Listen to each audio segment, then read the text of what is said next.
With the Ukraine looking to secure its future, the time is right to rethink the security of a large part of the EU, its eastern flank, which represents a fragile center between Russia and Western Europe.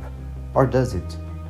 In an interview for the Bulgarian public television BNT, aired on Sunday the 3rd of April, geopolitical analyst Mr. George Friedman said he believes that the countries in the eastern flank of Europe should be inspired by the project that Polish statesman Józef Pilsudski called after World War I, the project intermarium. This Latin word that means between the seas has the perfect title of what this union wants to become, a union of countries stretching from the Baltic Sea to the Mediterranean and the Black Sea to the Adriatic Sea.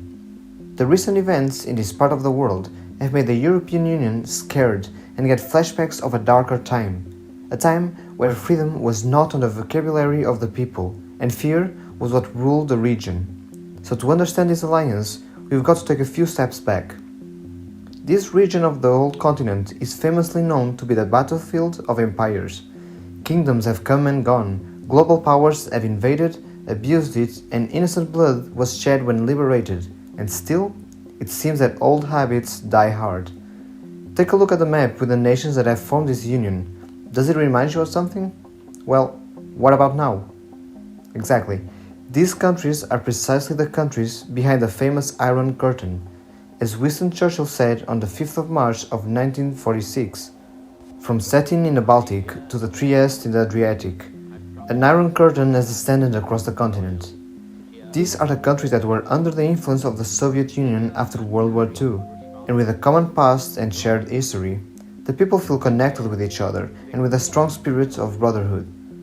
Now, getting back to the present day, where Russia has invaded Ukraine, this invasion has made the countries surrounding Ukraine even more united, focused to make sure that the influence they were once under will never repeat itself. Most of the people I talk with that have lived in the communist Europe do not have great memories from it. They remember a time where censorship drowned every soul and suffocated the creativeness and desire of young minds. Certain books were prohibited, some songs were made illegal, and food was rationed. They say that young kids nowadays that push for a revival of the past have no idea how false the propaganda was, and how the beautiful paintings and posters show an untruthful reality. As I mentioned, Pilsudski wanted to create a union of countries stretching from the Baltic Sea to the Black Sea.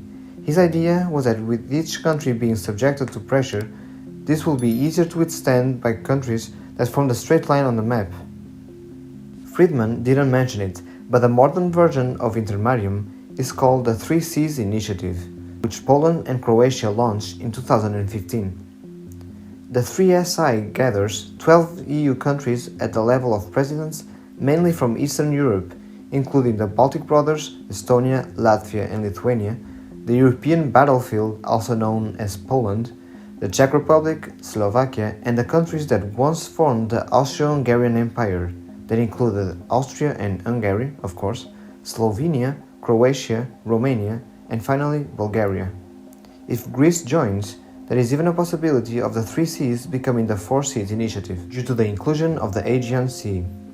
While some countries see this central alliance as a simple economic coalition, Friedman argues that the countries stretching from north to south in Europe, with a population of over 80 million, could form a central defensive alliance, guaranteeing them better protection than NATO can ensure.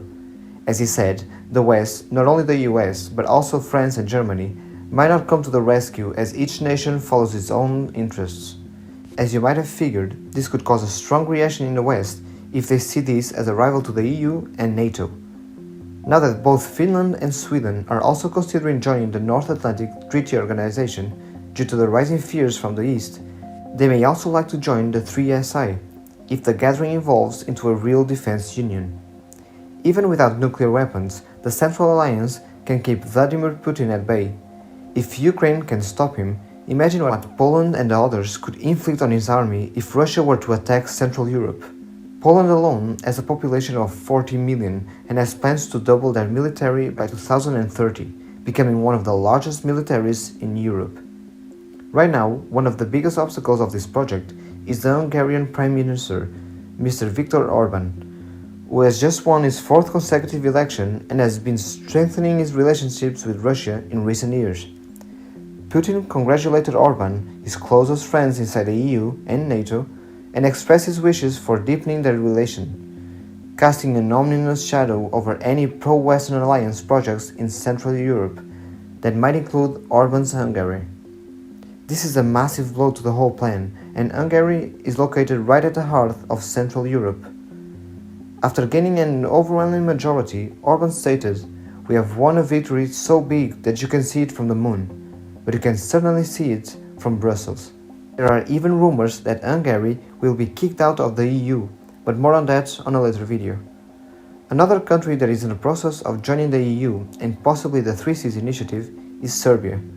But this could be another step back, as President Aleksandar Vučić is also one of the few other pro-Russian leaders in Europe, one of the others being the Czech Republic, that in the past years has seen the relationship with China sour due to false promises of the Beijing government. You see, China also has a very similar plan for this part of the world. In order to rival the West, they have started what they call the 17+1 initiative, which, with the recent addition of Greece, plans to invest significantly in key infrastructures such as highways, 5G networks and railways. They have even bought one of the largest ports in Europe, the Piraeus port in the Greek capital.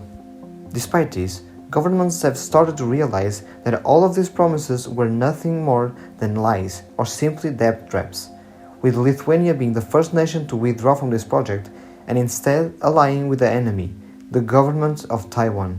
Surprisingly, the German President Frank-Walter Steinmeier said on Thursday during a summit in the Bulgarian capital that the 3SI needs to be well embedded in EU policies and instruments, explaining that the 3SI is driven by almost half of the EU member states, but it has a strong transatlantic link. Steinmeier's comments followed the video addressed by the US President Joe Biden, in which he addressed the importance of rooting out corruption in the region. There is an incredible potential for increasing cooperation and connectivity among this group, and that will enhance the security and prosperity of the region and, quite frankly, benefit the world. In his welcome speech, Bulgarian President Roman Radev said he was optimistic that Central and Eastern Europe will become more attractive for large-scale strategic investments with the initiative, calling on partners for larger investments in energy, transport and digitalization. The 3SI is a tool for attracting investments to Central and Eastern Europe with an investment fund of 1 billion, but private initiatives are being actively sought so that it can reach the 5 billion mark, with more than 400 representatives of companies from different countries taking part in the business forum. This project can very well be expanded if the results are positive. These bonds could easily be extended to digital, electrical and travel connections, with potential new high-speed train lines, river dams and highways being constructed in the region, among other things. For more exciting coalitions, please check out my video on the East African Federation that plans to bring to Africa an EU-like political and economic union. Make sure to leave a like and consider subscribing for more interesting content like this. Thank you so much for watching until the end, and I'll see you in the next one. Obrigado.